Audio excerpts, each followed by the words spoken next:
So they have initiated a bamboo incubation center, and in the series of discussions, we thought we'll bamboo webinar series as a part of this whole project, the bamboo incubation center, and that's why we started with that. This is being organized basically by jointly by State Bamboo Mission and a rural and, tribal enterprise from Balaghat district, a Bamboo Entrepreneurship Development Foundation. I think the chairperson of that organization, Raju Banjara, is there. So I think if he has joined, we'll share his thoughts. So this center, the Bahia Center, it had stopped functioning.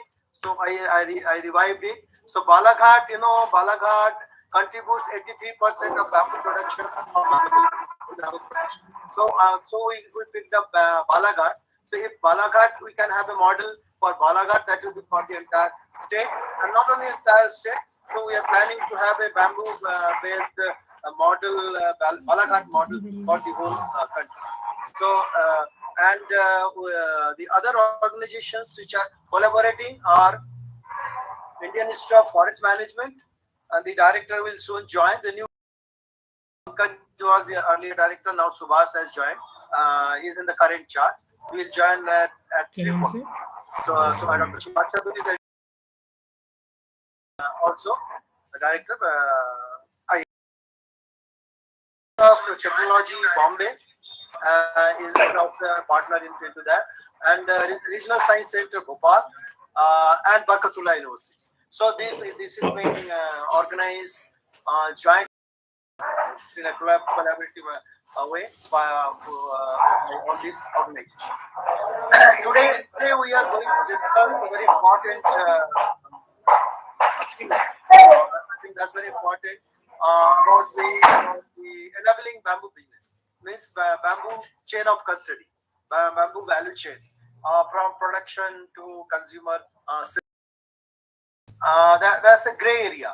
Linking all this to the chain of custody, say growers, we have growers, we have plantation, forest plantation, we have growers, we have then we have artisans, then we have entrepreneurs, then we have industrialists, bamboo industrialists like the Woppa.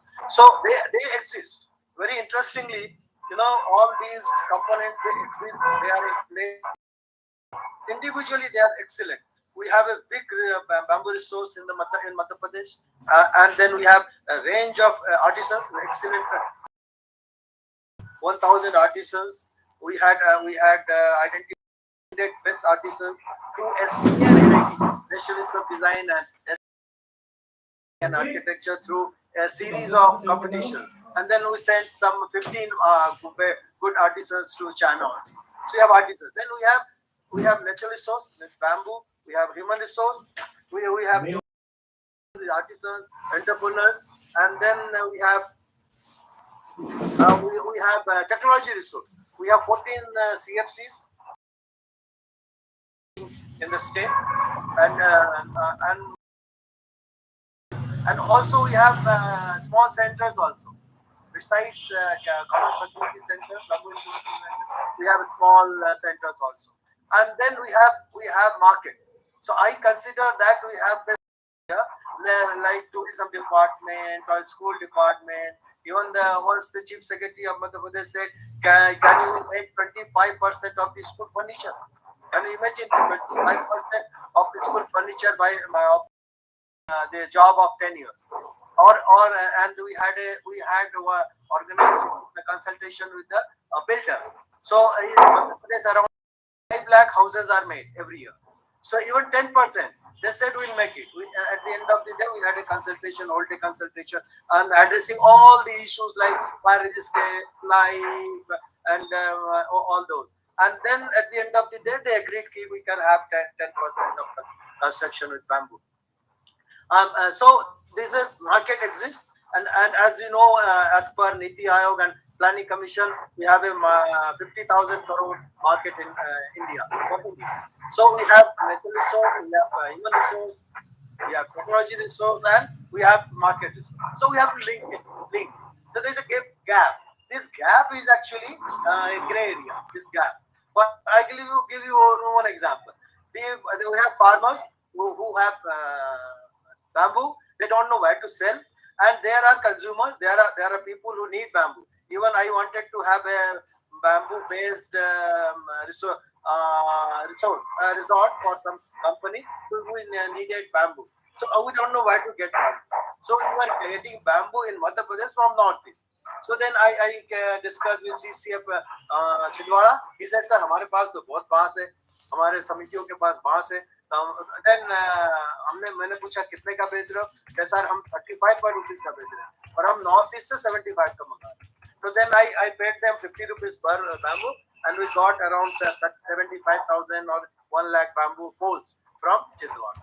So we have bamboo resource, we have market, but there is no linking there.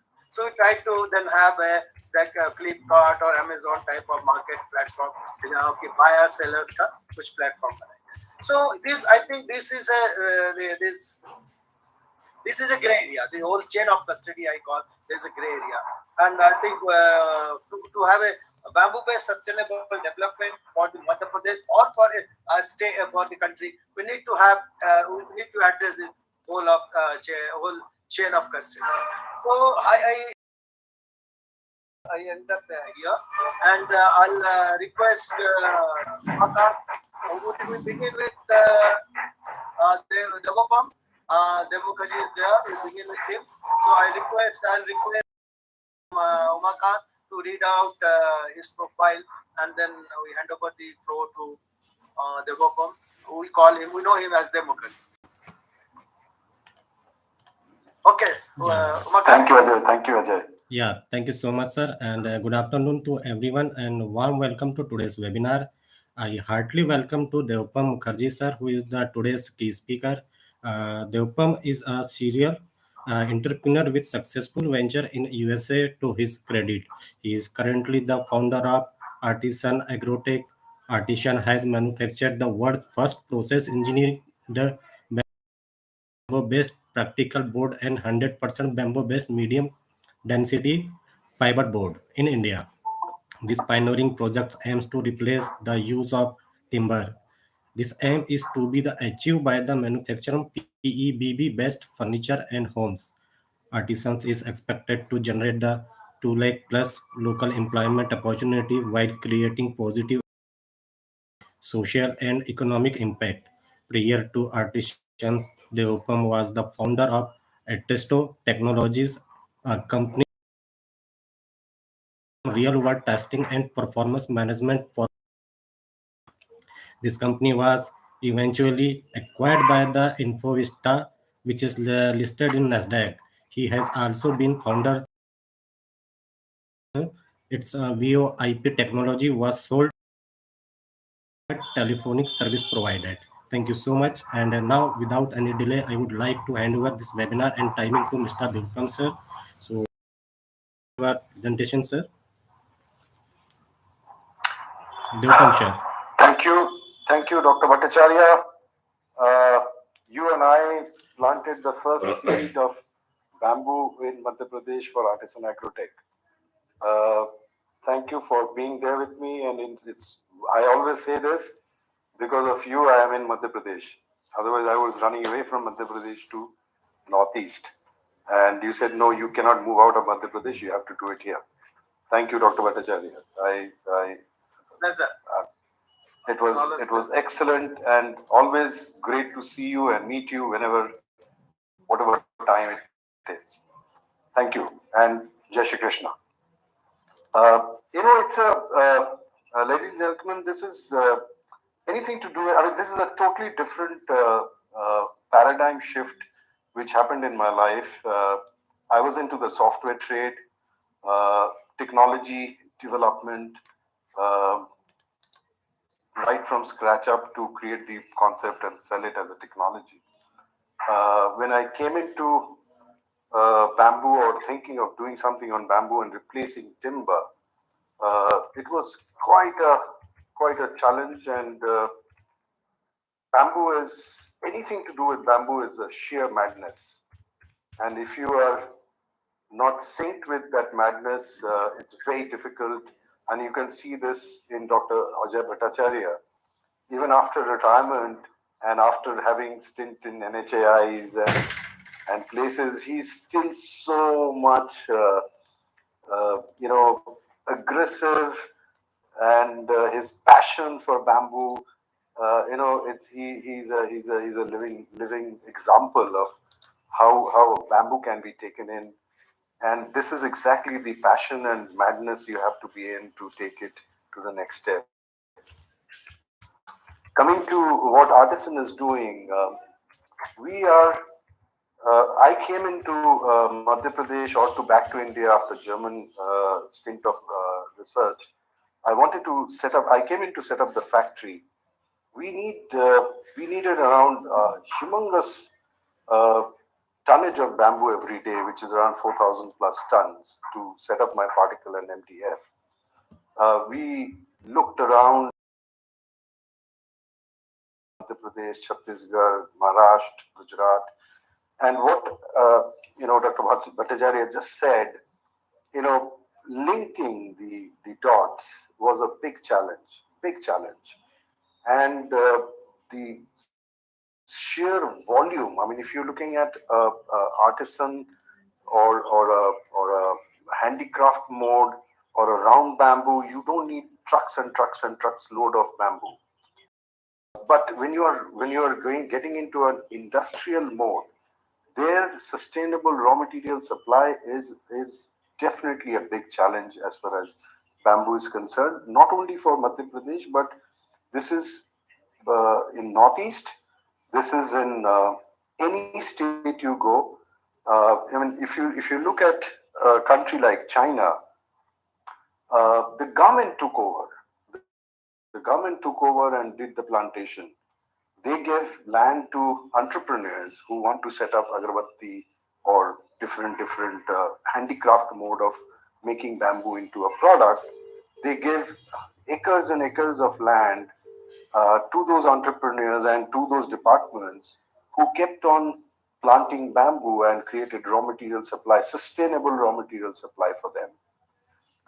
Fortunately, the bamboo which is being cultivated in China is a monoculture. Like, once you plant, it just spreads. Moso is like monopodia. I mean, it just goes on. Here in India we have only one variety, which is Mooli in Northeast.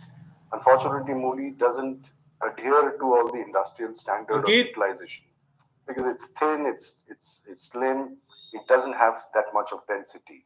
In my research, I found out that the species which is Bambusa bambus, which is locally called as katan, it is the highest density bamboo of the world. I mean, in my research, I found out in Germany, in different parts of the world.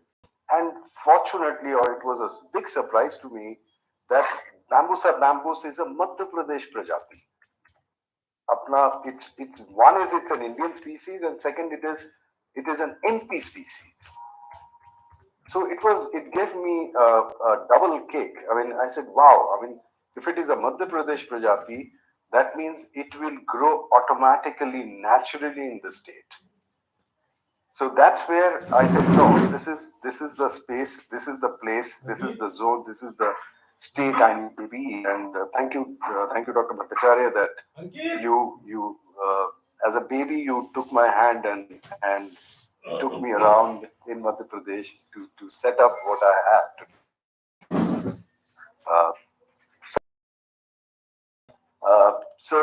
The challenge was sustainable supply of bambusa bambus. So I had to go back to my drawing board. Instead of setting up my factory, I had to start a nursery because there was not much plantation material available in nurseries, whether it's a Sarkari nursery or it's a private nursery. And quality of the plants, Sarkari nursery plantation quality, plant quality is excellent. But quantity, what we need, is not available. The private nursery, both the quality and the quantity was a question. That's where I had no option but to start my own nursery. Then where to plant? I mean, you can't keep on buying thousands and thousands of hectares of land and keep on planting because you have resource, you have challenges. So I partnered with farmers And we were the first guys to start agroforestry model of bamboo plantation in, I would say Madhya Pradesh. I have one of my guru. He's no longer living now. He was Dr. Bissen. When he first saw our plantation in Burhanpur and Khandwa region, he started crying like a baby in the plantation. He said, "Debopam जो हमने किताबों में पढ़ा हूँ agro forestry का वो तू जमीन में उतारा." I mean, sir, it is not my say. It is the Almighty who's getting it done. So one is having the farmers to adapt to bamboo was a challenge. Making bamboo as a cash crop for the farmers because it has a large gestation time, 4 years. After 4 years only, you start harvesting them from the 5th or the 6th year. Now, if the farmer doesn't take care, water the plants properly, the gestation times becomes higher. So the desperation, why are you not harvesting, also becomes a challenge. So it's a multifaceted challenge which is there to work with farmers and work with a plant which is with the grass, which is first time. I mean, such a model has been adopted by farmers. Today, with God's grace and all of your blessings, we have close to 60,000 acres of, and we have around 17,000 farmers who are working with us as a stakeholder. We sign an agreement. We have started harvesting in a big way for the last. In fact, we have started the Devas unit, which need around 45 to 50 trucks of bamboo every. Today we are struggling with 16, 17 trucks a day. And, as Dr. Bhattacharya just said that, why to bring north from northeast? We are bringing bamboo from Chhattisgarh, from Jharkhand, from Bihar, from Bengal, from Karnataka, because resource is a big thing. The raw material resource is a big thing. So that is something I think in such a webinar, all the guys, all the senior officials who are being a part of this, we should take it very seriously and grow up the raw material, the resource planning I'm not saying only to bamboos or bamboos. Maybe some other species which some other industry needs. So it has to be a mix and match of species which is needed for industry. Like for instance, in this Devas unit, which I call it as a bonsai unit, the larger unit is coming up in Dhar. We are employing close to around 600 people. 600 people direct employment, and then indirect employment is around 1,000 plus. Around 1,400 indirect employment. So so much of employment we are generating. I think we are one of the key employers in the Devas district, apart from the big guys like John Deere's and Escomars. So there's a big opportunity here. If we can consolidate, if we can all put our heads together under one roof, and with your leadership, Dr. Bhattacharya, if you can take this up, I'm sure there'll be a huge floodlight end of the tunnel, and we can generate more specific raw material and utilization of the raw material process and logistical help, the artisan help to create and help industries and take charge on people like China's of the world. I mean, people, I feel a little sad. I mean, I don't want to sound negative, but when people go from India to China and get to see what they're doing and come back and trying to replicate. Boss, Moso is a different species of bamboo. One, two, the way China is a fantastic packaging country. China is copy paste and packaging country. We are actually a technology driven, technology developing country. And what is happening today in China as far as bamboo products are concerned, those are handicraft products looking better because of the finish, which we lack as a country, which is packaged well, and they go and sell it at a price which is phenomenally lower than comparative similar products from other countries. The reason is they utilize 100% of the bamboo. If you are like you buy a bamboo of 100 rupees, and if you utilize the whole 100 rupees in different parts of industrial application, your cost of raw material goes down. Unfortunately, the guy, in India, we like say somebody is making agarbatti kadi, he buys the bamboo at say same 100 parts. The wastage is huge on agarbatti kadi, and obviously his price will be higher. If we can take the same bamboo, where a person like Dr. Bhattacharya, if you guys can take this leadership, and we can all partner with you, saying that okay, this is a bamboo, we take 60% of the bamboo which we want to utilize. The balance 40% can go to the basods, can go to the artisans, can go to agarbatti kadi, can go to different application area. So then the cost of the raw material for the agarbatti kadi and the basod and the round bamboo making furniture makers, the cost will be only 40 rupees instead of 100 rupees. And for us, instead of 100 rupees, it will be 60 rupees. So we will be cost effective in the market space. Sir, if you remember, we talked about a bamboo exchange, Dr. Bhattacharya. If you remember, in our past, we had definitely discussed about creating a bamboo exchange where we go and bid it and buy the bamboo from that exchange, and the farmer goes and sells it to that exchange, and the buyers go and buy it from the exchange. I think if we can develop a similar platform, I am ready to vouch my kidneys for that for you. It will help not only industries like artisan, but other MSMEs and other artisans and other smaller units to be more viable, much more viable. Like for instance, today the bamboo dust which gets generated out of our factory, we are making sanitary napkins, we are making diapers. Now there was a team which I met in from Yale University. They developed this with from natural fiber. I invested in it $5 million, and today we are selling it to Johnson and Johnsons and people like them. So it is, these are small patches. If we can all link up, that's exactly what you said now. We can create a beautiful environment for bamboo, which can generate income, which can generate employment,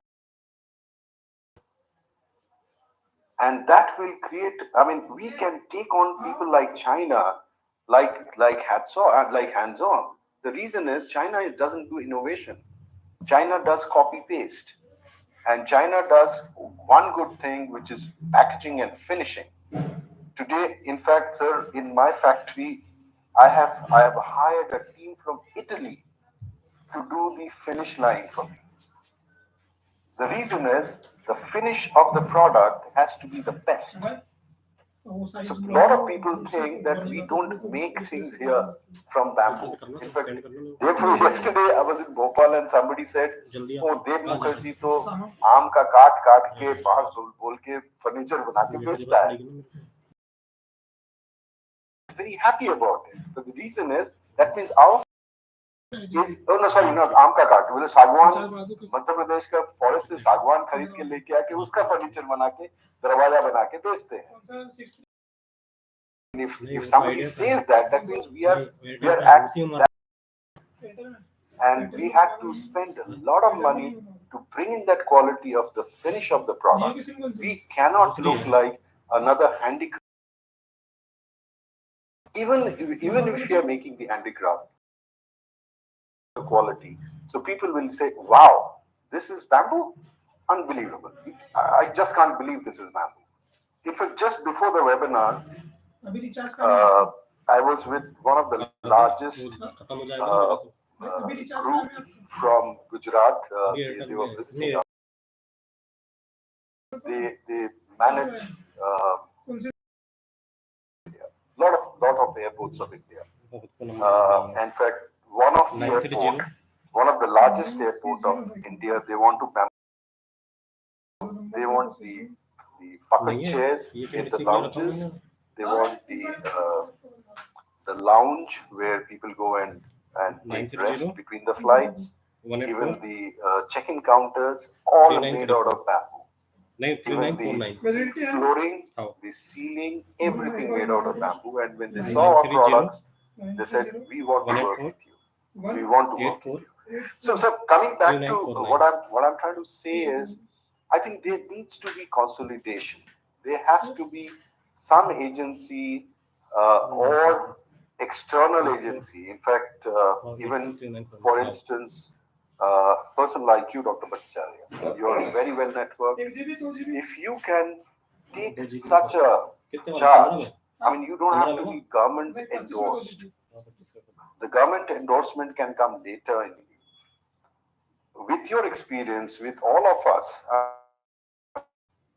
we can't I mean, here we cannot compete against each other. We have to work on a sort of an agenda where we will be all united to make it happen. In a child, as a child, I used to hear, एक लकड़ी को तोड़ना आसान है, इकट्ठा लकड़ी होने से तोड़ना मुश्किल है. If you take a one stick, it is easier to break. But if you put all the sticks together, it is, आप डॉन बन जाओगे, तोड़ना मुश्किल नहीं, नामुमकिन हो जाएगा. So I think it's a time that somebody, person like you, should take charge, and that was the agenda because of which I said, sir, I definitely would like to be a part of this webinar, because this has been something which is in the back of my head. And running Devas today, let me give you a good news, sir. We have export orders close to around 18 million. We have shipped close to 60 crores worth of material off to different parts of the world as an export. We 125 1,000 square feet houses for an industrial township in Gujarat. So people are adapting. They are adapting because one, it has to have the finish. It has to have and with the technology which we have developed over the time in Germany, and then also keep on researching on Bambusa Pradesh, we crystallize the carbon, the bamboo. So when you crystallize the carbon, we are 18% stronger than steel. So when your raw material becomes 18% a board, it is rock solid. And a lot of people come and see our factory, make comments that, oh, ye to China mein hota hai, to yahan hota hai. I just laugh at them because it's not. And they say, oh, ye to machine udhar mein bhi hai, ye to machine idhar mein bhi hai. And they look at show each other YouTube pictures, similar looking machines, but they don't understand the amount of engineering time which is gone to change these machines, to adapt these machines, and to redo these machines and develop new machines which can do all this. I spent 5 years. This Devas unit, people were laughing at it. The Devas unit में हो क्या रहा है? 5 साल से बंद पड़ा हुआ है. It was not closed. Inside this work was happening. It took me 5 years to change these machines, do different ways. Even the knives which we use, even the cutters which we use are totally different. It's a different shape and size of cutters. And it had to be a large amount of, research had to go in, and patience had to go in to develop all this. It's not, कोई YouTube में factory दिखा देगा और factory बना देगा. तब तो, then how can we take on China? And my challenge, sir, is my sankalp is I will export furniture made out of bamboo from Madhya Pradesh, from India to China. and we are not far away from doing. Sir, Jai Hind, Jai Shri Krishna. Thank you. Dr. Bhattacharya. Are you going to show any presentation? I so open. I had sent you a presentation, sir. Okay, you want to the presentation? You can share it with everybody. I don't know. Can you share that? Yes, sir.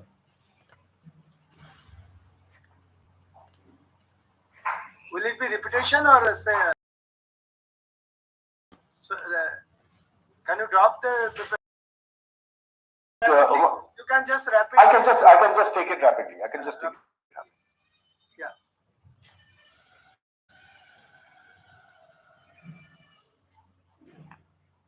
Dr. Saab, thank you so much. My pleasure. I acknowledge my gratitude to you. No, sir, gratitude nahi hai. I mean, honestly, you as a kid, you handled me up to where am I today. Yeah. Umakant ji, first slide में चले जाओ, please. Thank you. Yes, sir. Slide show में लाओ. गलत जगह दबा रहे हो. हाँ ये.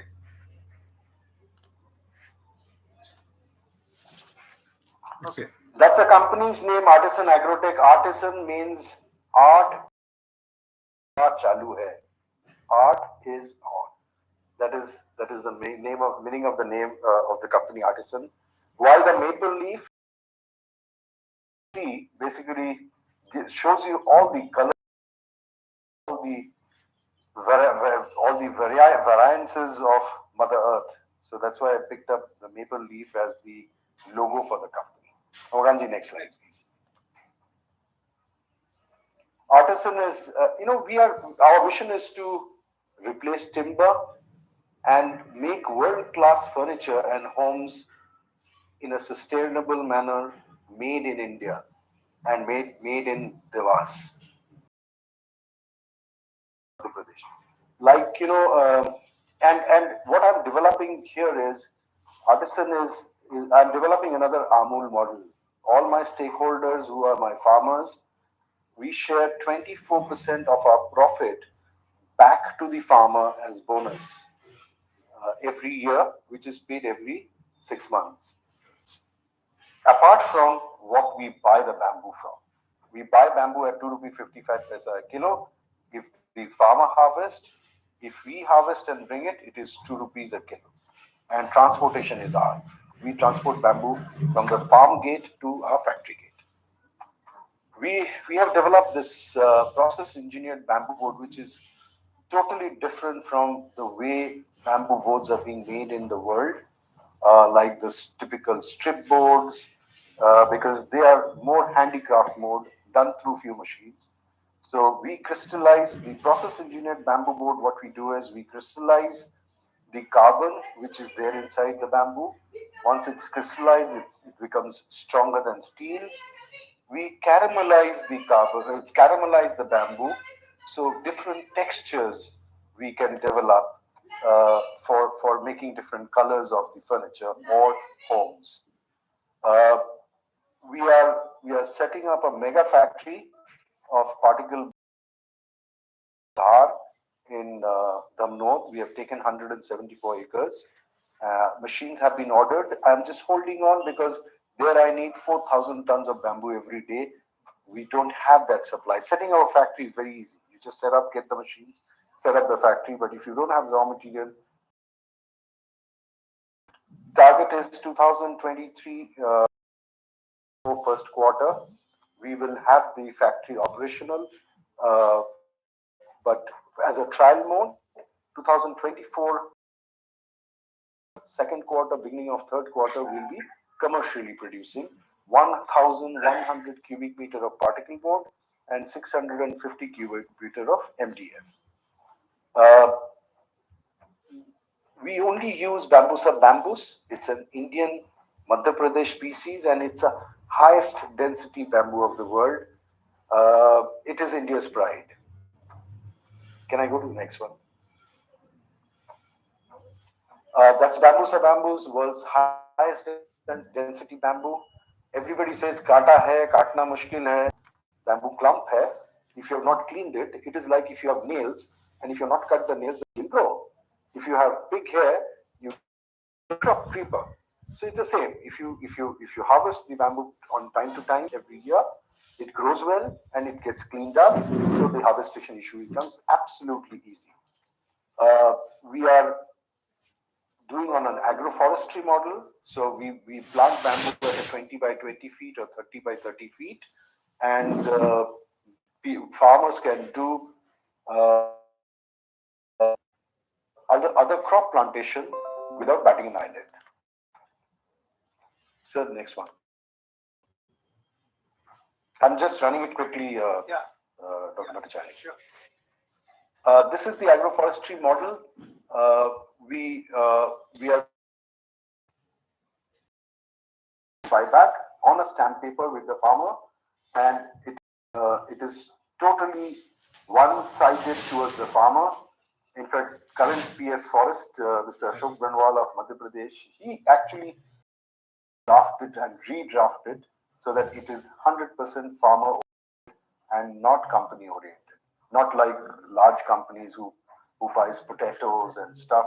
It's a single-sided towards the company. We provide training support to the farmer. We have agronomy team which goes and helps farmers if they have any difficulty in farming. We insist on drip irrigation, and we on an ongoing basis we insist that they don't do any nothing in that farm, because we do FSC certification, we do fair trade, and we help the farmer to get into organic certification for their other crops. This is a part of investment which Artisan does. On an average, a farmer makes a harvest. There is 4 to 5 average weight of a pole is between 50 and 55 kilos on the first harvest. Every year it grows by 10 to 7th, between the 8th and the 10th year, the weight of a pole becomes on an average around 65 to 75 kilos. So, 1 acre, a farmer makes minimum 1,40,000 to 1,60,000 rupees on an average per acre a farmer makes.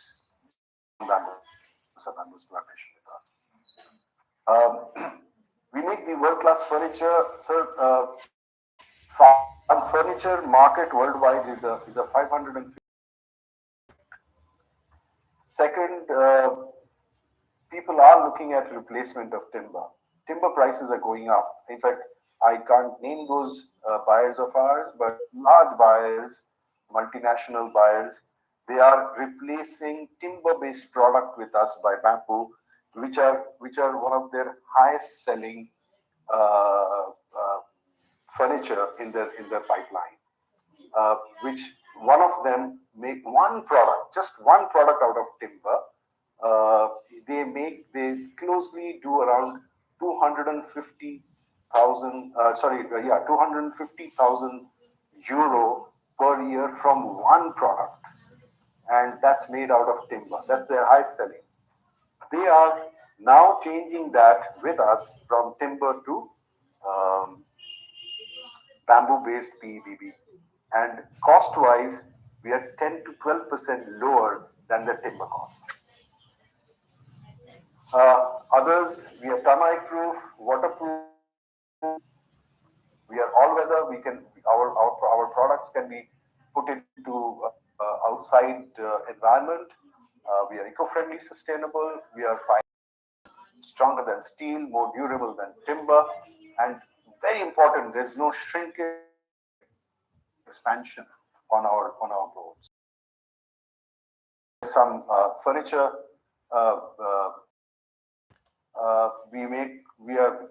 we just shipped around 32,000 doors to Middle East. There's a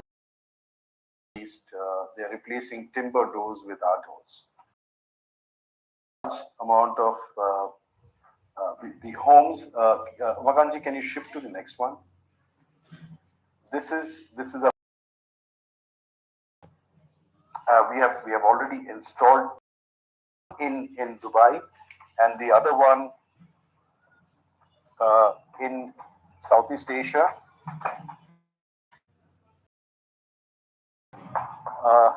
I'm just taking you to the factory. That's two. Can you see it, sir? Part of it, not fully. Okay. Yeah, this is a 2-story house being built.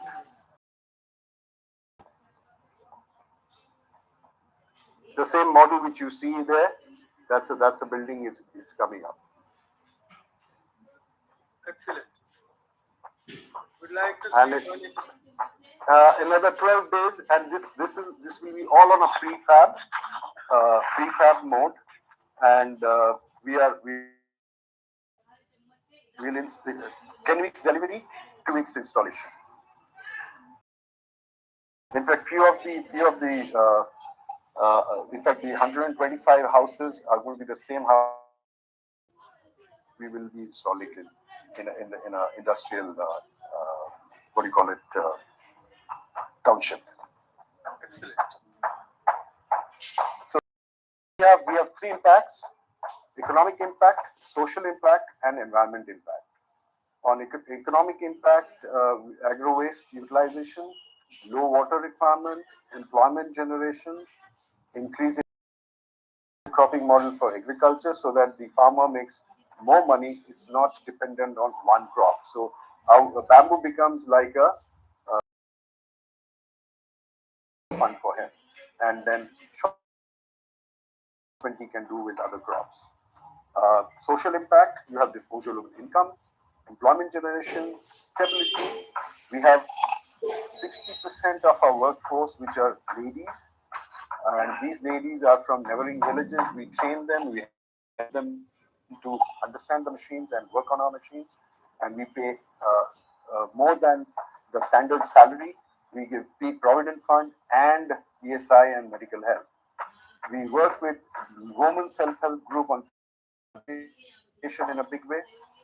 We currently work with 13 self-help groups, women-oriented self-help groups in doing plantation of bamboo, and we also give them work back home so that they can help us in creating smaller parts of our products which we buy back from them. Environment, all of you know this. Bamboo prevents soil erosion, low water requirements, sustainability, restoring of degraded land, greening of the environment, and carbon sequestration. In fact, we have on restoring degraded land, few in Maharashtra, few in Gujarat, where people, the whole land was totally degraded. Now people are doing farming in that along with bamboo. Thank you, sir. Thank you very much. It was wonderful, Deb, and through your long journey, a decade journey through bamboo sector, you have set an example for the new entrepreneurs as well as the entire bamboo sector. You have made it possible, I'll say. So the bamboo wood has been our dream possible, and somebody will join shortly. Actually, when I said the gaps in chain of custody, so we have gaps. There is a market, but we don't know where to get it. One lady, she wants to make a table tennis table with bamboo wood. So she from me, okay, where can we are making cricket bats, sir. We are making cricket bats. I have given her bamboo wood for the table tennis.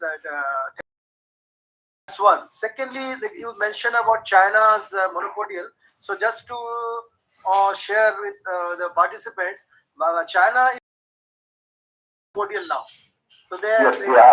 So now realize that Sympodial has better. After they using monopotial Moso bamboo, they are now planning and trying hard, doing some research from shifting to Sympodia. And again, I'd like to emphasize that this chain of custody, which we are talking of, this all there's a tremendous scope. Taking a clue from what you said, I look at it positively. There's a tremendous scope of bamboo-based development in the country. I recently I advised Niti Aayog Planning Commission. I have been associated, and I have been lucky to introduce two schemes: one ecotourism and bamboo into planning. So I just keep telling, wherever I get a forum, I requested even Gadkariji when I used to work with him, that if we just bamboo for the whole country's development in the system, bamboo can be the one commodity, one species which can contribute toward the economic development of the country. Absolutely. All sector, Absolutely. urban, whatever sector you can, even food industry. Even food industry you can have. I look at bamboo as a post-COVID crisis mitigation measure.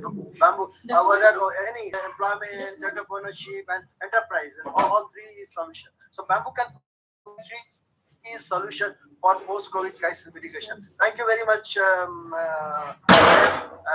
I think and for me, you told I'm on mission giving back.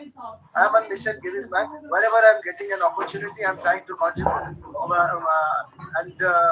how much can I make an impact, but I'm bamboo and ecotourism, they are close to my heart. I'm trying to give back. I'm on mission giving. Sir,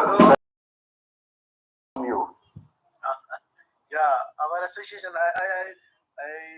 we love that association. So I can see Dr. Subhash Chandra. He has joined. He is a director, Indian Institute of Forest Management, as well as ADG in MOEF. So we turn to him. So Subhash, can you wait for the next speakers, or you want hurry? You want to share? It is a joy.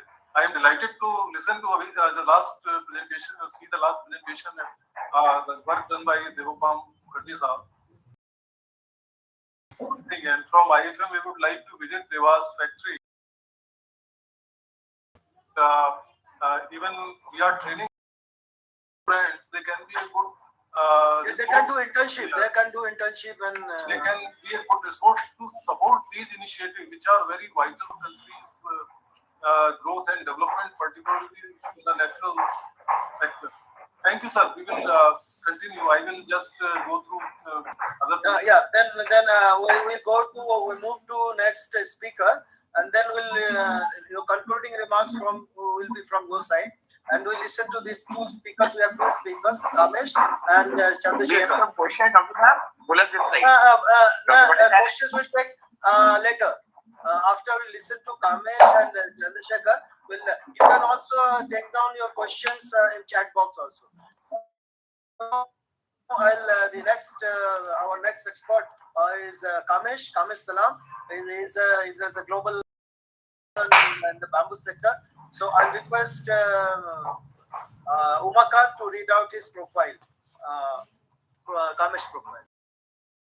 For that, Dr. Bhattacharya, I need to leave at 5. So, please. 5? I need to leave at 5 o'clock for other meetings. Yeah, no, he'll take half an hour, and then you have a half an hour. Okay. So it's 4, 4:30, and 5. You'll have 5. Kamesh, can you have Chandrasekhar first? I don't know. The time management is very bad, so I don't know what to say. I will. You have spent 1 hour already, so I would rather see you next time. I will finish within 20 minutes. Then Kamesh, half an hour, you will finish it? Definitely. Already 1 hour is gone. I'm sorry. It was from. I'm sorry. I can go very fine. I'm sorry, Mr. Bhattacharya. I don't need to speak. Please go ahead. No, it is your I'll turn. speak next time. Please excuse me. No, it is your turn, Kamesh. No. Yeah, come on, Dr. Bhattacharya. With due respect, this is your now is yours. It is 4 is yours. Okay, let me start. Okay. Yes, sir. Umakant, please. Yeah, so thank you much, sir, and good afternoon to today's webinar. So I heartily welcome to Mr. Kamesh Salam, sir, who is the second key speaker.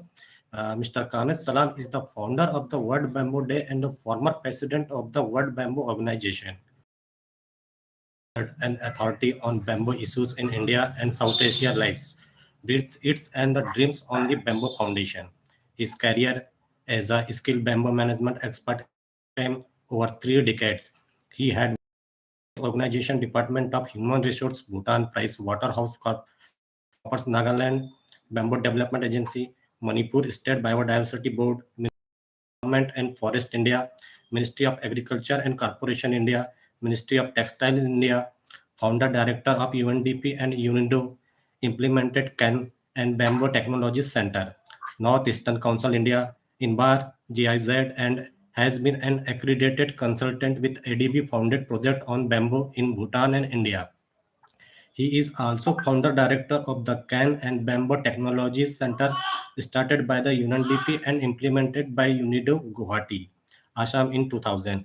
He has been also associated with various policies and planning and activities of the Government of India with the Ministry of Environment, Forest and Climate Change, is a member 9. So now without any delay and timing to Mr. Kamesh sir. So please you can start your presentation. Thank you, sir. Very good afternoon and thank you everyone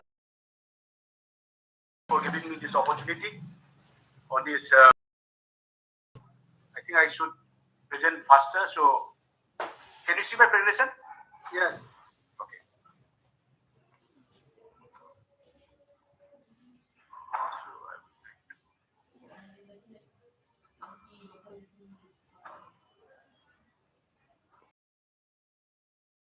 Can you see fully? Yeah, we can see.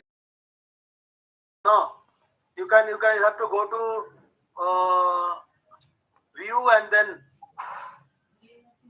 view. Go to view.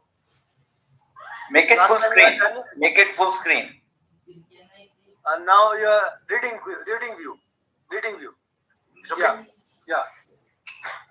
Yeah, again, thank you all. I would like to quickly start my presentation. We call bamboo the green gold and been working in bamboo for almost 30 years now. Also, I would like to pay tribute to a lot of our friends and people who have contributed to the bamboo sector, starting from Mr. B.S. Oberoi, Dr. M.L. Chaudhary, Mr. T.P. Subramani, Sunil Pandey, and not of late, Dr. D.N. Tiwari have passed in the last 2 years, and I would like to contribute or tribute to those who have given a lot of inputs to India's bamboo industry. Bamboo also gave to the Sustainable Development Goal of this what innovation for SDGs. These are has got more stronger variety than pine, oak, or 150 years of Gandhiji's sanity. My tribute is that what Gandhiji said once: if the village youth revive, millions of villagers will be employed and will get food wages.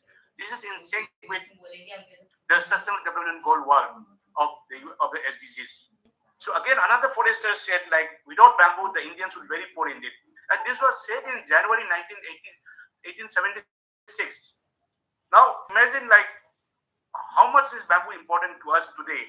But again, if you see the FSI report, which has just come out, they says we have lost more than 10,000 square kilometers of bamboo in the last 2 years. So it's quite irony, like there's a mission going, and at the same time there's a depleting coverage of bamboo, which I also gave my interview to the Hindu very recently. But again, if you see the Dr. Kalam's mantra, where the topic is today, where Dr. Bhattacharya or Balaghat Bamboo Foundation or the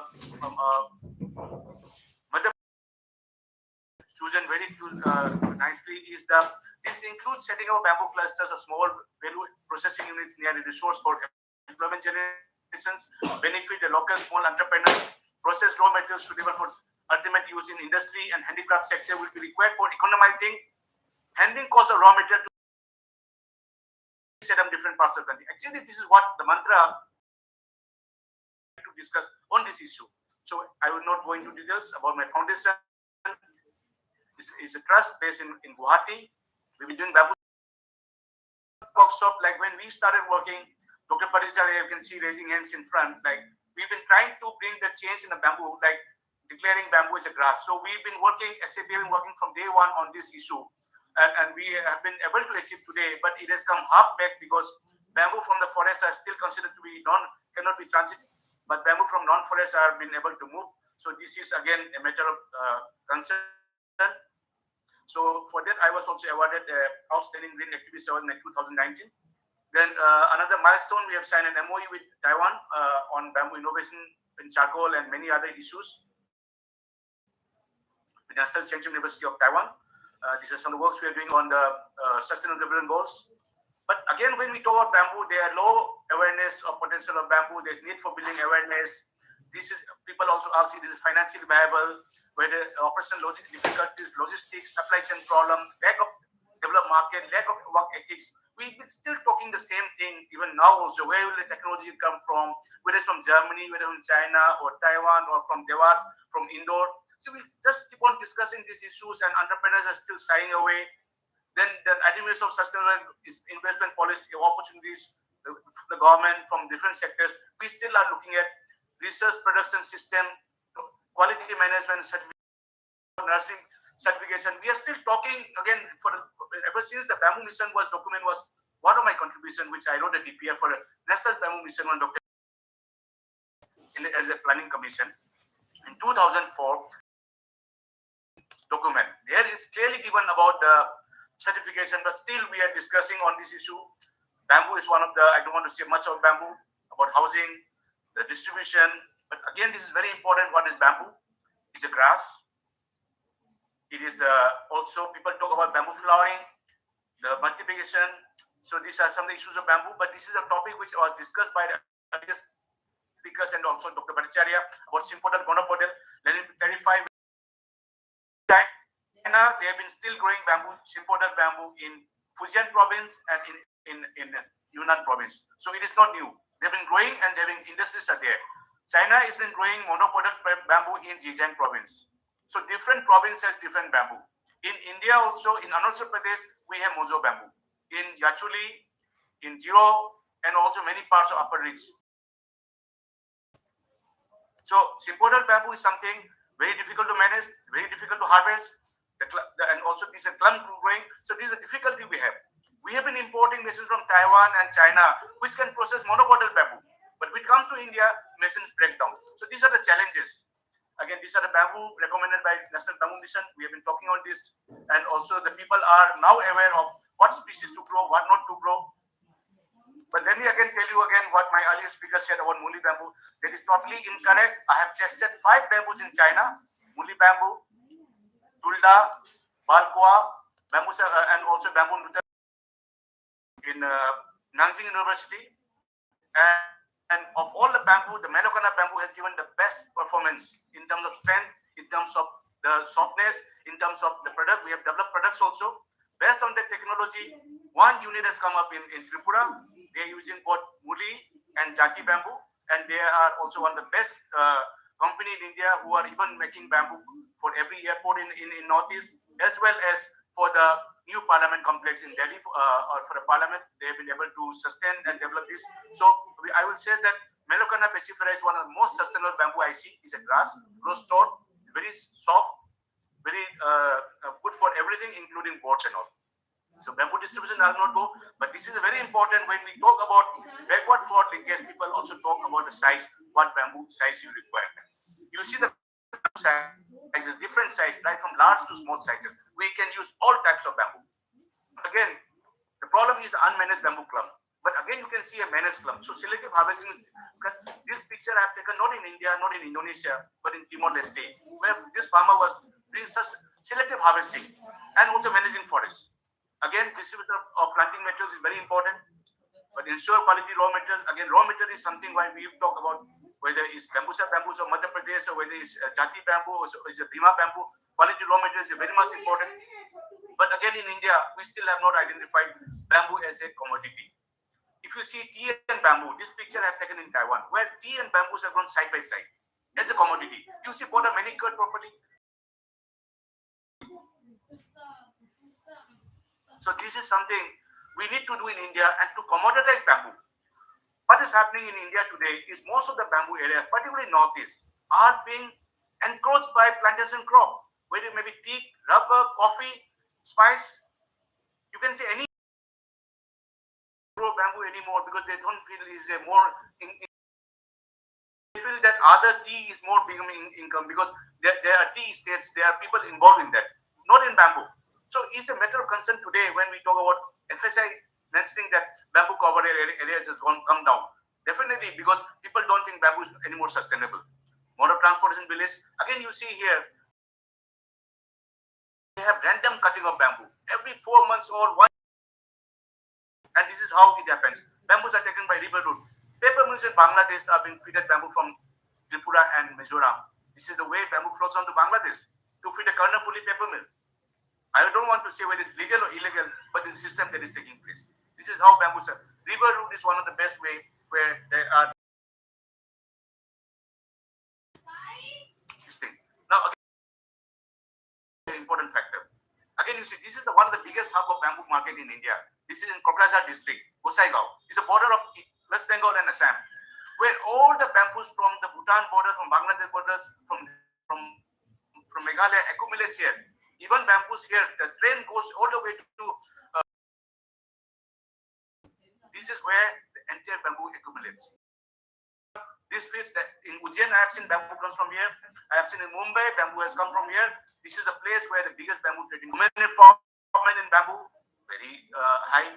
Entrepreneurship in bamboo. This is village in Manipur, Patsoi. They make this kind of baskets, particularly for fishing. If bamboo is commerce, as a barter system, we never used to buy bamboo. We used to exchange with salt or rice or something. Bamboo mat board, but this is a challenge. This is a house which when I went to Goa, they invited me to see this house. They said, Mr. Salam, these are all having powder. What is the way out? I said, you have to burn it. There's no way out. They must have used young bamboo, immature bamboo. So this is something a big challenge for us because people's mentality of bamboo is that it is not sustainable. It powders very soon. It doesn't give long lasting. Whatever product you make of bamboo, how long it lasts, it nothing bachega. So this is the issue again. But at the same time, see, the bamboo contains rich starch, which are nutrient for fungus, termites, and other contracted. And what you see in bamboo, this is what you see in mine. The powder, or this kind of this thing. Because of this, but again, we also have traditional knowledge. You see the streets of Patna here. You can see the rickshawalas using this balpoa bamboo, using the set. These are treated not by chemical, traditional knowledge. So traditional knowledge to exist within the system in India. We need to tap them. We need to enhance and catch this traditional knowledge as well. Whether it's harvesting, whether it's treatment, or whether it is some other. Today, I think more focus on industry, but these are some of the pictures in Nagaland, in Vietnam, where bamboos are graded by size. This is how. If I want to buy it, how traditionally they are doing the bending, their and how they're being sold. So, very important for every bamboo sector. We have seen like the which are higher work are selling the paper mills. They make chairs, the leathers, which make a better price. So what we did was that SABF has sent, and they have selected these Denokalamas tractors and made these furnitures. And these furnitures were showcased in Dubai in a furniture fair. So what I'm saying is that even in Punjab, these are from Hoshiarpur in Punjab. So I think every place, Balaghat, Dr. Bhattacharya has a big dream for furnitures. This is possible. Again, here in China, you see every supply chain, value chain, bamboos are processed right in the jungle, right in the forest, and these are being taken to the industries. Here in Thanwa, in Vietnam, you see, this is agarbatti that comes to India. In India, we buy agarbatti from China or Vietnam. This is one of the places we visit and see how it is happening. Some are going a soft stick, some are going for agarbatti, some are going for toothpick. So every part is being used, and rest is made in agarbatti stick. Again, here we did discuss about the pulp and the fiber today this morning. This is the way all the waste part of the bamboo are being traded. Or this truck is taking, these are in the caustic soda, they dip the bamboo fiber. Once it is pulp, it is taken to the factory for making. At the same time, whatever left out the clump, that is, you can see the other corner, these clumps again make into charcoal. So again, bamboo sector has got different approach. I will not go to detail, time is short. Exports. You see the bamboo straws are very common, but for me it was big shock because the way they were keeping the bamboo straw is very unhygienic, and I don't think they buy this kind of product. So we need to know the actors and stakeholders, growers, owners, users, artisans, entrepreneurs. So bamboo is all about money, finance, land, labor, and industry. So this is industrial construction, food and medicine. So, but again, you see the value chain actors, the many actors, even the truck wala transporters, they are one of the value chain actors. So if we see the constant of analysis of bamboo value chain, the primary preparation, handicraft, trading, consumption, there is a gap. Then again, if you see the bamboo, the plum, leaves, twigs, rhizome, top part. So this is again the mapping of value chain is very important today about industry. The existing value chain is bamboo farmers, bamboo artisans, then you have the wholesalers. Then again, in the raw material value chain, you have the bamboo growers, collector, from local collector. It goes to many other ways. But again, way how the value chain mapping is done for the Hindustan paper mill, to village sales, to local trader. Bamboo that costs 20 rupees at the farmers level costs 150, 20 rupees in the market. How come? Because these are the value chain. This is the traders, two traders. But I am not counting the police and force. Even they are part of the whole system, where they collect their share while they collect bamboo. The bamboo is rasta ko. So these are also to be included in the value chain. So if you see profit margin by various value chain actors, the cultivators, the collectors, the local traders, big traders, and wholesaler. So everyone is again bamboo mat, another big, whether it's Angamali or in Nagaland. This is where in Nagaon in Assam, the bamboo mat use. This goes all over India. Again, this is in then they make into bamboo mat and bamboo boat. Again, bamboo suit value chain. Again, very important. Though it's seasonal, we talk about bamboo suits we import. These are the bamboo suits. Then bamboo in packaging. When we talk about non-plastic, I think great thing we can do is in packaging. These are in Arunachal Pradesh. This is one in Manipur, dry fish. Then these are in Myanmar and in Bangkok. But lack of professionalism, there is also I see in lot of entrepreneurs. Then also masonry conditions. Once these are given from DC Handicraft or from how they maintain. So again, here we see like six are lying dumped in many parts of India because those machines are meant for mojo bamboo. So it doesn't work with all imported bamboo.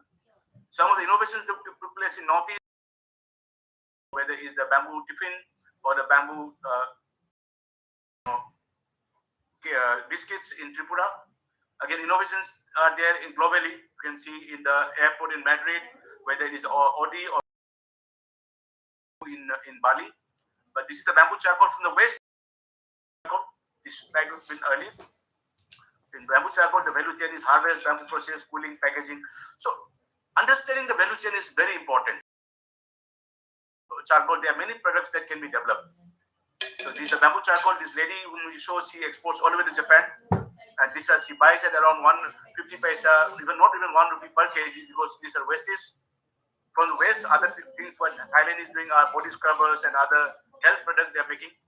But again, right now in Northeast, a lot of bamboo dust briquette charcoal making units have come up. They are buying the bamboo dust to make into briquette charcoal. So if you map the value chain, you see the processing should be in the forest, and the bamboo industry are there. So if you benchmark the current bamboo direct in India, the model is direct supply model where maximum wastage is taking place, and bamboo industries are not sustainable. But whereas in China or in Vietnam, the waste is the 5 to 10% in mojo. So the biorefining ethanol that is coming up in Assam, which I work for PwC. You can see the model, the bamboo production, bamboo procurement, bamboo processing, transportation. This is the value chain we have mapped for the supply chain of bamboo for ethanol production. But again, I'm sharing with you some of the best model which is globally accepted, or which I find we don't need to compare with China, because China and mojo, we know that it cannot be compared, as mentioned in our earlier speakers and by the organizer. But this is the model in Thanh Hoa province in Vietnam. It's funded by the USAID. You see the farmers, collectors, traders, pre-processing, and many other players. How we divide the growers, processing, and finishing. We need to divide into three parts. Similarly, in Japan also, in Oita, the bamboo structure is like this: the bamboo cutters and collectors, the production, the wholesale value chain being done in, and this is in Japan, in Kyoto. You can see the bamboo forest management owners, bamboo cutters and collectors, the first processing, production, then the wholesaler, the shop. So these guys in India, though some units have come up, but they are all working in isolation. Again, one of the most important villages in the world I have seen is the Auto, one Teman, one pot press in Thailand. We go all the way to Bhopal or Delhi Hat or to sell our product. Here, the village becomes Delhi Hat. People come to see the process. People come to buy bamboo. People come to eat bamboo. People come to live in bamboo cottage. This is also something where Dr. Bhattacharya mentioned about ecotourism, bamboo-based ecotourism. This is one of the things we can do that. The bamboo toilet is the end of past. I will not go into details, which we developed in Nagaland. There are some toilets we developed in Nagaland. In Kaziranga National Park, we developed some bamboo cottages there. This is something I would like to share with you, and this was approved by the PWD. Here I implemented assignment from Tripura, and this is another footbridge which was done in the opposite Arivanga. Here again bamboo plated. So these are the two new in the city of Guwahati using bamboo. So I think other cities kind of step using bamboo. This is my team working here while we started the bamboo everything about the bridges. Work on bamboo value chain. So this is a new version of BAMTech app. You can all download. We are still upgrading the system. And recently, my book on by Nitin Gadkari Delhi. So this is also ready, and all my printers and everything will be available in this book. It was being forwarded by Dr. Inba and also being authenticated by Father of Bamboo. All Bamboo Day, which I started in Bangkok in 2009. So again, every year Bamboo Day we have different competitions. And these are some of the competitive results on photography, on furniture design, on structure design. So thank you so much. And I think I've taken exactly 20.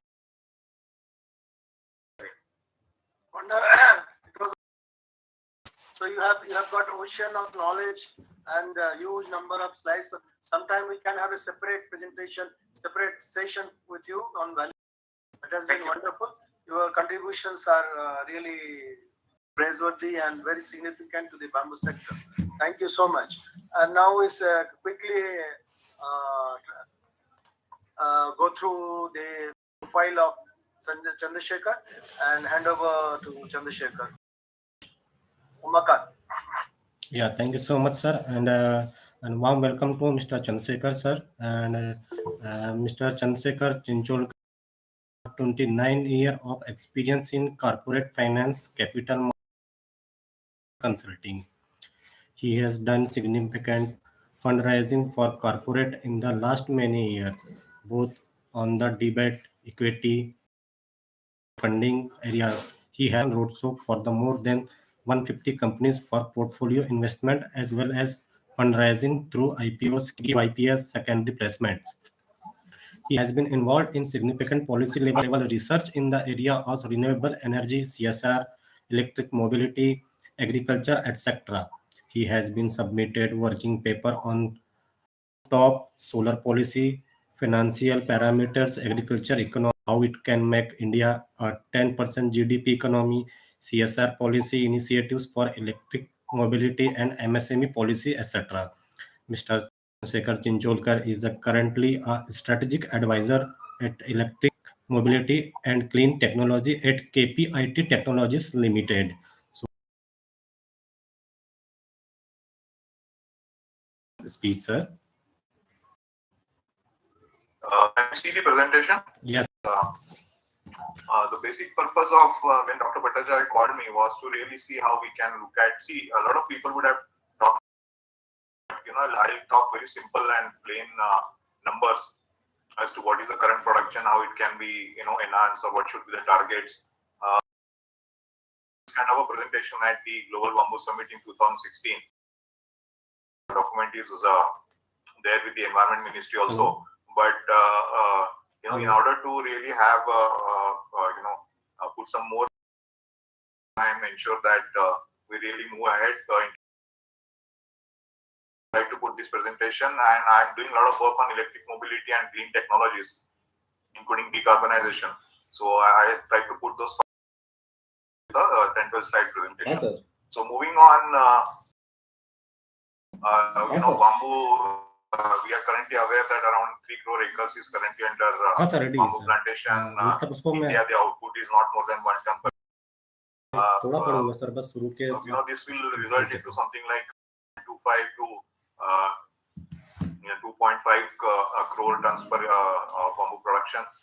We keep ourselves a target of 60 tons per acre today, and the other experts, and really target something, because availability of raw material is something which is very critical for the sector to grow.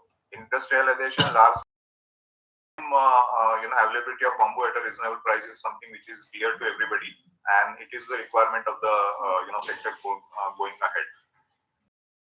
Target of 3 tons per acre. What can be the bamboo output? They keep a target can be the bamboo output. We are aware what China is actually producing, and at the same time we have seen some of the plantations here in India where people are actually able to 20 tons per acre. So more towards the industrial use or the power use or burning use. But at the same time, looking at these particular targets of 5 years and 10 years, I think they are all very reasonable, and that can actually play a significant role in terms of the energy transition India is looking at. But at the same time, some nature-based solution which COP26 has been talking about recently. So moving on from here, next slide. If you look at the 5-year target, price realization is a very basic number which they also talked about in terms of 2,500 rupees per ton. What can be the size of the economy? Dr. Bhattacharya mentioned about 50,000 crores as a size. If you look at 10th year target, 30 crores of bamboo production at plain simple price realization of 2,000 rupees, what can be the size of the economy? But we are aware ourselves that what bamboo can actually fetch in terms of price for agarbatti, price for furniture, price for various other things. NTPC allowed or the power sector allowed for to be burned in the boilers, and I think the price realization they are getting there is roughly around 7 rupees per kg, which is 7,000 rupees per ton. And there was a debate on one of the other bamboo groups where we talked about what can be the price of dry bamboo, then what can be the conversion cost, and at 7 rupees per kg or 7,000 rupees per ton, what can be the profitability. And as the number of as the usage increase, the volumes increase, I think definitely we can definitely have something like 1,000 to 1,500 rupees per ton as a profit in terms of power sector usage. So if you look at the value-added products that can be done from bamboo, which all of you are more aware about and experts in that, about agarbatti, furniture, pellets, handicrafts, power used for ethanol, and even say 30 crore tons of bamboo, even at 25%, getting a realization of around 30,000-40,000 rupees per ton, it can easily definitely lead to an economy of around 3 lakh crore plus. So when I presented to Mr. Javadekar, the size of the economy that I had mentioned to him was roughly around 3.5 to 4 crore, 4 lakh crores, and he was very happy kind of numbers that I put forth. Things are definitely moved ahead from there, but obviously it needs to move at much faster pace in order to ensure effort for decarbonization. It is important to understand that decarbonization is not a choice; it is a compulsion. So, looking at compulsion, what role bamboo can play, and as transportation people, etc. Look at all that. I think it's definitely a very, very emerging sector, and not only 3 lakh crore, but if we are able to move towards much more larger production on a per acre basis, I think definitely the economic size can be like crores also. So that is the potential that we are looking at from, say, current level of 50 to 70,000 crores, and that is should be as a country, so that everybody should actually get benefited. Now, moving on to the area which is so dear to us, and globally people are facing tremendous challenges. We looked at what happened to months of October and November. So energy transition is something which is very critical to the globe now. People are looking at increase in temperatures, increase in reduction in power production, then more renewables coming of power being produced, then reduction in CO2 emission of 1 billion ton by 2030. Earlier, the target set by the Prime Minister was 2.5 to 3 billion ton. The recent COP26 is actually reduced it to 1 billion ton to make it more realistic. Then, as I understand, we are currently at around 21-22% in terms of the forest cover, and how we can actually increase that to around 33 or 35%. So, bamboo can obviously play a big role. Some of the challenges in terms of energy transition are very critical, and we have no choice but to move to those challenges. So, green energy, green is something that is very, very critical and important for the survival of the Mother Earth. And we just cannot rule this possibility. The amount of money, there was a recently report released by McKinsey, which talks about energy transition cost also. So the energy transition cost they are talking about is something in the range of $8 to $9 trillion per annum for the next 30 years. So you can imagine the energy transition cost in the next 30 years is going to be around $270 to $300 trillion. And even if bamboo can actually get a few percentage points, say even 5% out of that, in terms of the entire value chain and the investment to be done, at the same time, significantly high level of economic activity for bamboo. So this is something which is very, very critical and important for the world to really understand. Now, again, going ahead with the energy transition, we are currently a $3 trillion economy. You can imagine the kind of consumption that we have towards diesel today, and how it can actually increase looking at next 10 years of economic scenario, because India as a country is clearly getting witness that it is currently completely getting dealing to the world economy in terms of global growth. One strategy where significant amount of work can actually on various sectors, including renewables, including renewable fuel. India is talking about the largest exporters of hydrogen in the coming days. So hydrogen can be produced in a green way, either through electrolyzers, or it can also be produced through bioconsumption. So these are significantly larger opportunities for India. And talking about increasing farmers' income, doubling of farmers' income.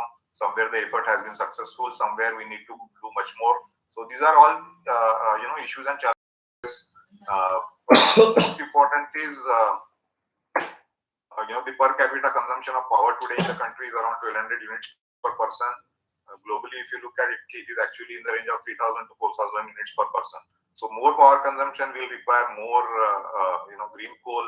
So there is a significant amount of requirement. I was talking to somebody who actually works on pelletization, and he was talking to NTPC for a large supply of around 700 metric tons per day for one of the NTPC locations in Northeast. So mobility related decarbonization is around 20-22%, but manufacturing related decarbonization is today around 78 to 80%. So imagine a scenario where this entire coal with either hydrogen or replace entire coal with renewable coal or pelletization. That is one very big opportunity that is coming our way, which people need to understand. Only thing is in the next 10 years, and that can be a significant area of growth for the sector overall. Other than this, look at what can be the oil consumption in the next 10 years. Looking at climate change as an impact, people are looking at more power consumption requirement, and looking at all that, I think is cellulosic. So, one of the companies I am associated with, KPIT Technologies, has developed a technology which will convert cellulosic mass into hydrogen using microbial route. Already been launched in Pune. The lab scale plant has been very successful. We actually applied for a global patent, and this is one area amount of benefits for the producers. You can look at the current price of hydrogen globally is in the range of $5 to $6 per kg. It is assumed that the price which will actually mean 2,25,000 rupees per ton on a per ton basis, which is significant achievement or price realization raw material. So it can actually, in terms of the value chain, can actually go back and give a lot more benefits to the producers of bamboo in the coming days. So biomass-based energy generation is something which is going to be of significant need, real requirement for the world.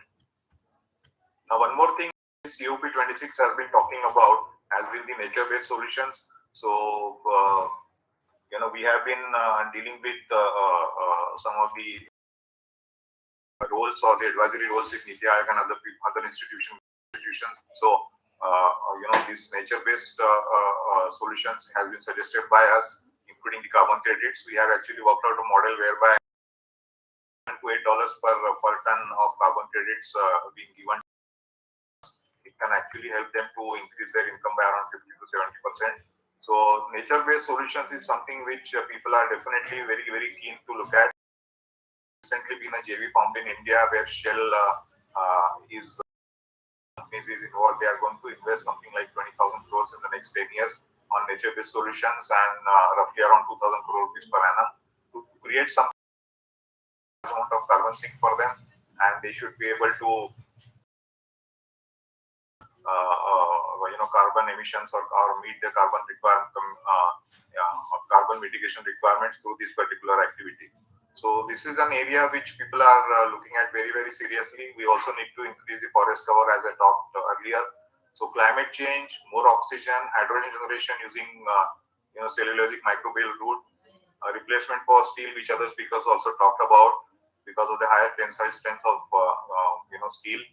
Construction as a sector, which other speakers also talked about, increasing forest cover, improvement in water holding capacity of the soil and use at the river banks, permanent carbon capture. So when we talk about permanent carbon capture, if we are converting, say, cellulosic bamboo or bamboo biomass into hydrogen, it will obviously lead to clean fuel. When hydrogen is actually burned to produce energy to run a vehicle, the only output is the water. So, the 100% capture of carbon is actually happening in this kind of a scenario. And again,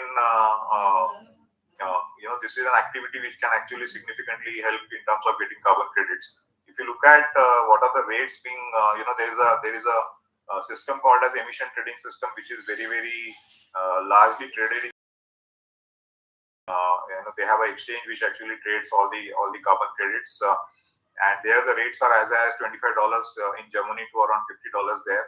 The UK recently started a carbon trading exchange where the rates are currently in the range of $50 to $60. So this is something which can actually be a big benefit to people who are involved. Can actually this years were traded till 2011 in India. But unfortunately, because of CER rates having dropped, there were challenges, and currently even the particular activity will again pick up. But I think the voluntary, the private trading of CERs and the other activities is significantly active in India. So there are a lot of companies on this behalf, and they are really doing good business. So these are some of the opportunities which one can see from energy transition. Use of bamboo in energy transition, significantly large requirement from decarbonization point of view, and the amount of opportunity it can back-to-back generate for farmers and the bamboo as a sector. So other than this, sustainable development goals and how it can actually help in terms of benefiting the overall as a sector. So you can look at the green boxes. One is good health and well-being, affordable and clean energy, decent work and economic growth, industry innovation and infrastructure, sustainable cities and communities, sustainable consumption and production, climate action. And the most important on the right-hand side below is partnership for goals. We cannot all grow without really partnering with each other, because the investment required is huge. You require good private sector participation. You need to encourage people to really come forward and go ahead with do more. Government is now coming out with PLI schemes for production link incentive schemes for various sectors. I believe some effort should be made to really suggest to the government to support bamboo plantation in a big way, and the benefit should be given for some amount of subsidy or incentive should be given for that particular activity. So the this is an area which can be of significant benefit to all of us and the sector as a and you know, the large amount of sustainable development goals, which there is a target to meet these goals by 2030, which is a deadline. So I think India can contribute significantly, and all these areas can actually directly, indirectly contribute towards the nationally determined contributions of Government of India. I believe there is a committee of around 13 secretaries, which is and you know, working on the nationally determined contribution to be declared at various forums, including UNFCCC. So, raw material bamboo is around that significant. Government recognizes that. That's why the hydrogen mission has been started. So their focus is on green fuel, green, ethanol, and that the government has actually done this time is to make use of green hydrogen compulsory for refinery and petrol refineries and fertilizer companies. So, you know, India produces and uses around 8% of the global hydrogen. So looking at all that, government has made it compulsory that 10% of the hydrogen that they use has to be green hydrogen by 2030, and another 25% by 2030. So government has actually put significant what we call it as RPO, renewable purchase obligation, on all these large companies to really look at buying green hydrogen. So if they cannot get green hydrogen through electrolyzer as a route, they will have to go ahead with green hydrogen using biomass. So again, when it comes to rice straw, wheat straw, you have bamboo as a raw material, and raw materials which are available using when the gasification process is used. So you can look at this. Bamboo can play a significant role in all these areas, and as I see, the future can be very, very bright for the sector as well. But a more important part is the industrial use of bamboo for the industry has to pick up significantly for large scale production of bamboo. At the same time, this will help in terms of the cost per ton of bamboo coming down significantly everybody in the value chain. So thank you, Dr. Bhattacharya. This is where I would like to stop. And you missed the last slide. 1 minute. Last.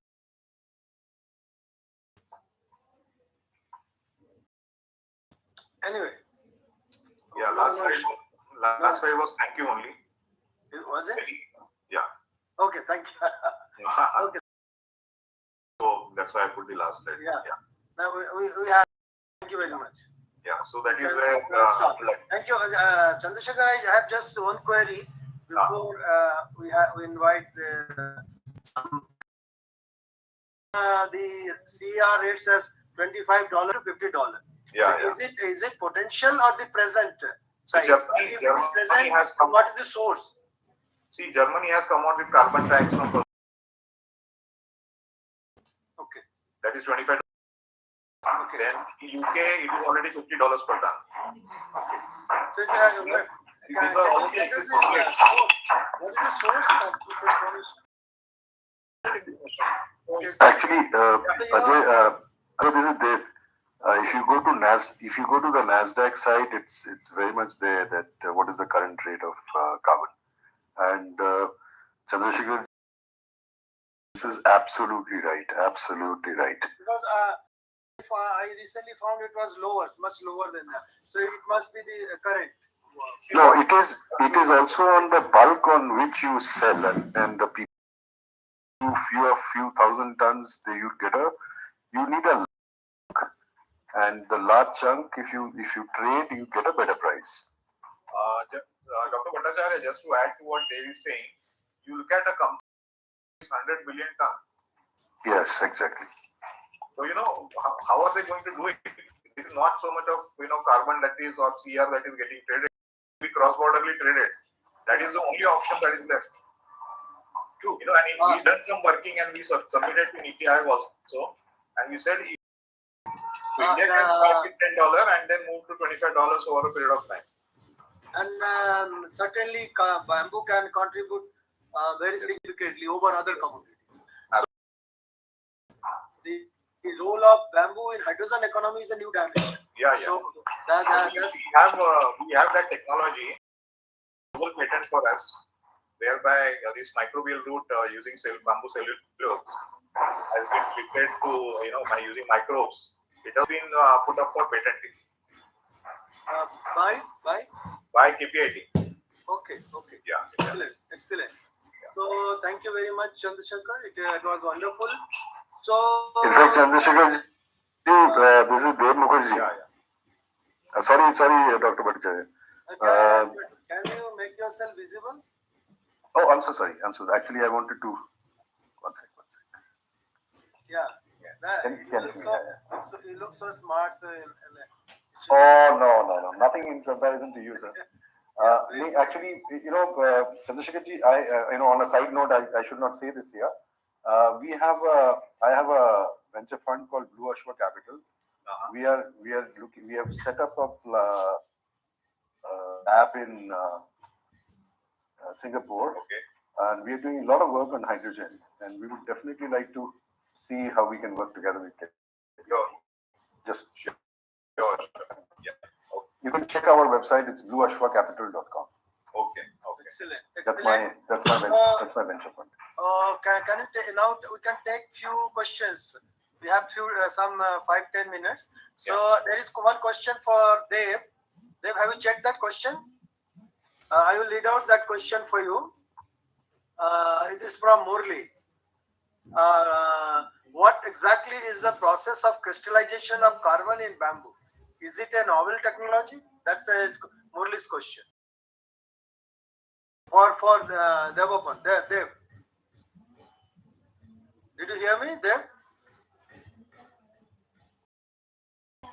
Dev? I think he left, sir. So quickly. Yeah. Dev Mukherjee. Yeah. He has left, sir. Maybe some network issues.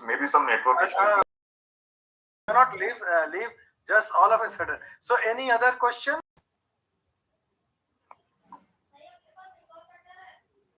Any query or comment or opinion from any participant for all the three speakers? I think, can I speak? Please, Murli. Please. Yeah, I think the one thing that mentioned by Dr. Mukherjee was about bamboos of bamboos, the katang being an important one. This is what I've also felt very strongly. There is a lot of apprehension that because of the thorny nature and issues of managed bamboos of bamboos, which is the most important bamboo in the continent, our own bamboo is I think we should change that mindset. The advantages of being a very parts of India, and this can be actually converted into a very useful resource. I think we need to promote this rather than discourage it because of one issue. Harvesting, proper management and proper harvesting. So, Murli, do you have any utilization of bamboos and its priority over other species? Any research paper? No, it might be scattered information, but actually probably a good idea that.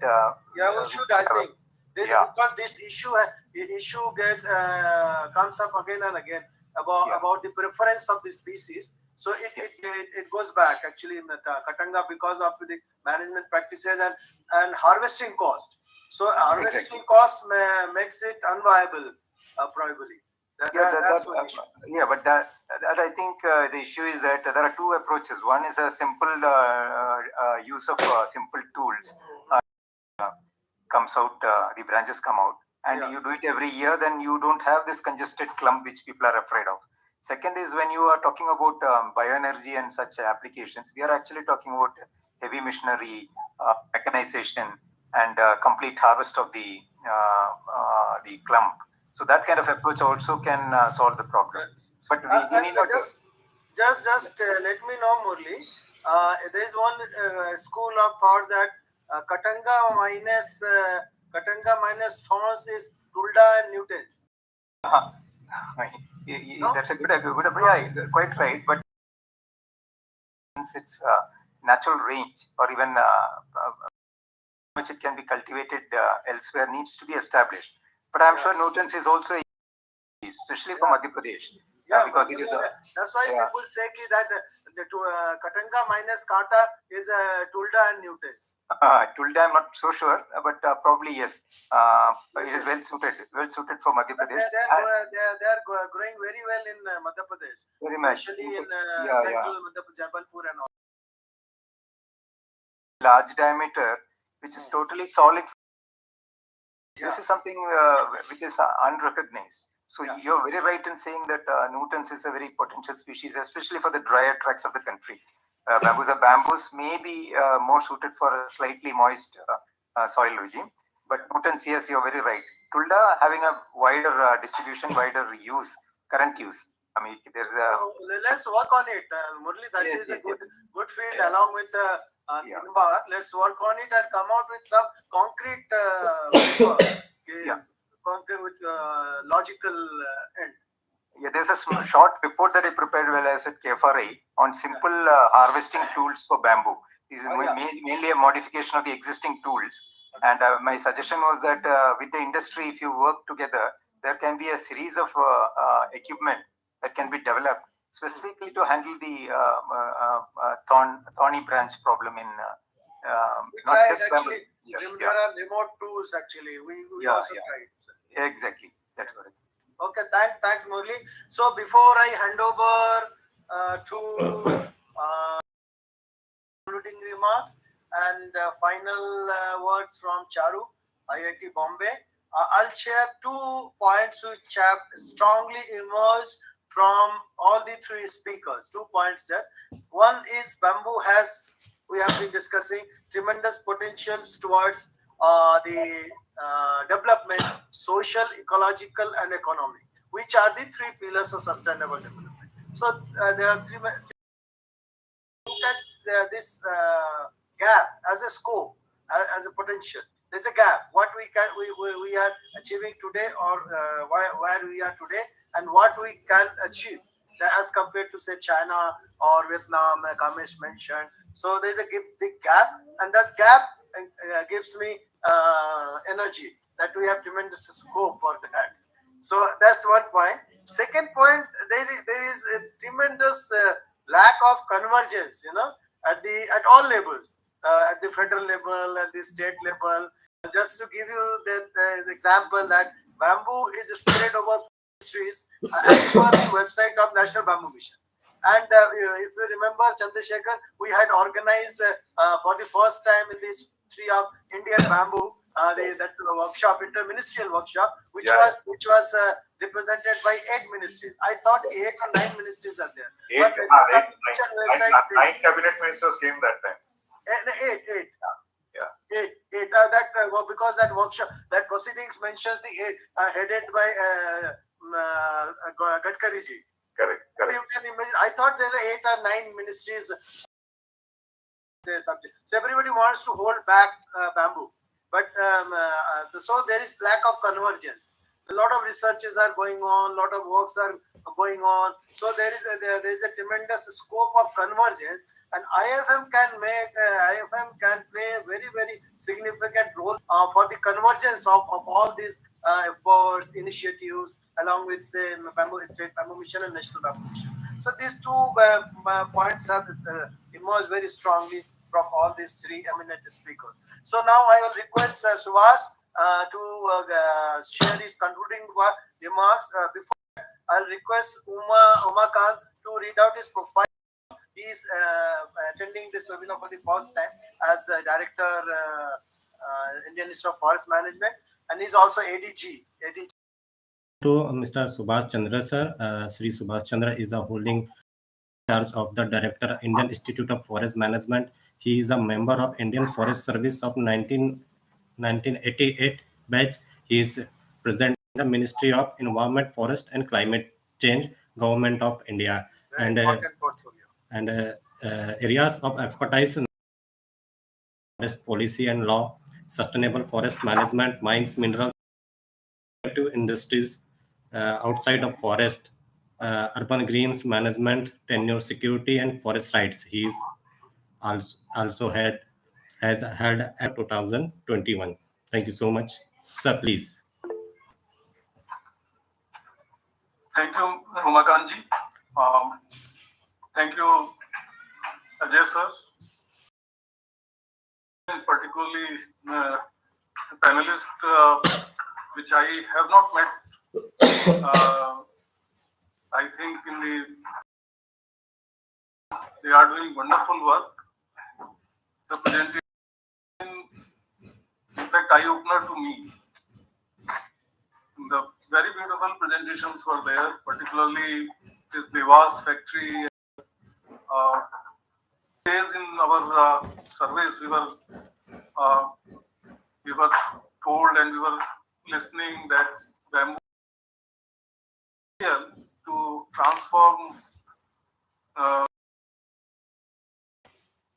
and especially help people in sustainable development, particularly its product country in the rural areas, in the construction, in daily utensils, whatever innovative ways. Because I spent more than 10 years in Arunachal Pradesh, 11 years. So bamboo was a daily use item there, from cooking rice to making local drinks and etc. And it was so good. Bamboo shoots were so used in the as a delicacy in the food. Unfortunately, that has not transformed the way which we thought in changing the livelihood of the. Though they were using it, but it was not a good source of them, which bamboo has the potential. The products, the houses, 80 million euro. I heard that potential there. They have. So, I had interacted with the students in the IIFM, and they can be a good workers in the field, because management interventions are there. The true potential of bamboo is difficult to realize. Basic products which we think they are poor utility is not always true, because it's a luxury item also, which some of the products I have found, the bamboo huts for forest areas. And now it's a rich man's luxury. Yes. It used to be poor man's timber, now it's this rich man's luxury. Yes. Textiles. Lot of work is required, sir. Very true. From research, designing, harvesting at the right stage, using the technology so that it is not affected or fungus affected. In fact, I cane and bamboo furniture since more than 30 years. When I was posted in Arunachal, I made few sofa sets and other items. They are new, as usual. So we have to reach out to farmers, and so that some part of land holding, it may not be always possible, but at the same time there are degraded community land available in all villages. These common lands can be one good platform where the community can grow suitable varieties of bamboo, because they cannot be grown everywhere. So we have to be choosy, we have to be selective in finding the true, depending on the agroclimatic zone, the growth potential, and its utility. Because as someone, some presenter fuel. and charcoal making. So there are many uses which we can combine with the agroforestry crops. Uh, Another area is ecotourism potential, which we have gradually. There have been guidelines, new guidelines coming up. Tourism is priority because it brings people realize uh, the value from maintaining good forest. I'm trying to marry bamboo and ecotourism. Yes, sir. Since it grows faster, it can be a game changer for ecotourism because we can have bamboo bridges,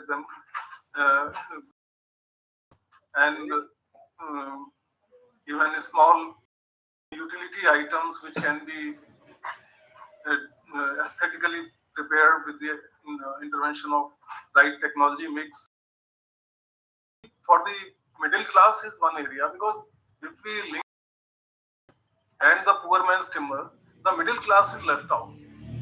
So what happens because middle class generally doesn't spend much on items which are not essential.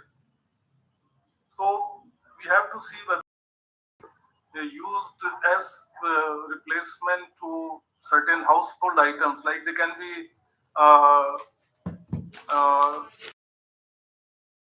curtains in the house, separating you can say drawing dining rooms, etc., and some good fencing material which we use in the northeast beautifully as a fencing material. In Delhi also it was bamboo, which is quite common here. As there are many issues related to bamboo is grown and where it is used. The transportation cost, how to do it is a challenge because if the industry is using bamboo, they are located quite at a distance from its quality. In fact, we have to retrain community which earlier had a lot of knowledge in bamboo cultivation of their shifting to other livelihoods. Their current generation may not be so proficient in that, but bamboo can be products because we can combine with trees associated with the bamboo, both help each other. In the areas where the tribal and other traditional forest dwellers, I am sure that they are the very potential segment of society which can benefit from bamboo cultivation. Use them for fast growing bamboo species which can be used in industrial processes as a biofuel. Even we met a few industries. The requirement is for each industry there 150 tons per day we require biofuel. So I think bamboo is one area which we can think of in a and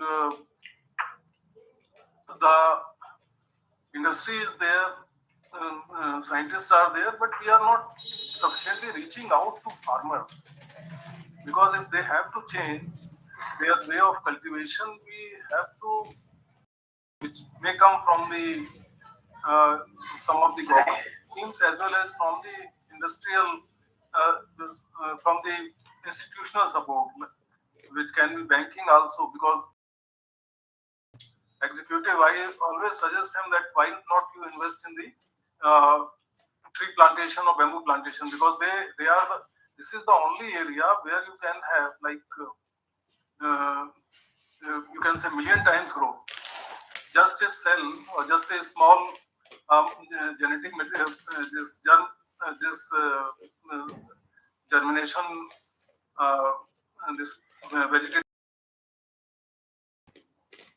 without much inputs, without much care. So we can bring together science, researchers, people, who have land and the industry and connect with the financial support. And after that, market linkages are very important. But I think once the resource is assured, many entrepreneurs will try to come forward because they are already looking at, but maybe discouraged because of good quality resource. So this we have to address, particularly how we go about that. This is a challenge for all of us. And I was discussing in the IFM because we can really take a good lead in this. Our students